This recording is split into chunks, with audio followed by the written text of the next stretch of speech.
Hello friends, আসসালামু আলাইকুম। আমি আজকে করলার একটা মজাদার রেসিপি বানাবো। এটা খেতে তিতো লাগে না।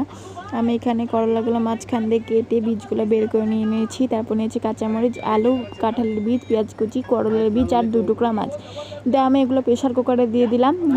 আলু, 2 টুকরা কাঁচামরিচ আর কাঁঠালের বীজ আর 2টা মাছ আর করলার বীজ দিয়ে দিলাম। এখানে লবণ আর হলুদ গুঁড়া দিয়ে দিলাম। পানি দিয়ে ভালোভাবে এটাকে সিদ্ধ করে নিয়ে আমি এটাকে একটা ভর্তা বানিয়ে নেবো। এদিকে প্যানে আমি পেঁয়াজটা ভাজা করে নিয়েছি। দিয়ে দিলাম গোটা জিরা, দিয়ে দেবো এবার আদা রসুন বাটা, হলুদ গুঁড়া, মরিচ গুঁড়া, ধনিয়া গুঁড়া আর লবণ দিয়ে ভালোভাবে এটাকে কষিয়ে নেবো। কষিয়ে নেওয়া হয়ে গেলে আমি ওই পুরগুলো দিয়ে দেবো।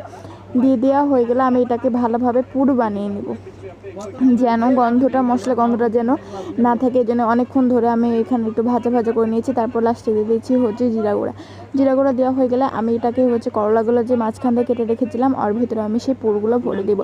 ভালোভাবে ভরতে হবে, কারণ যেন পুরটা করলা যেন ছুটে না যায়।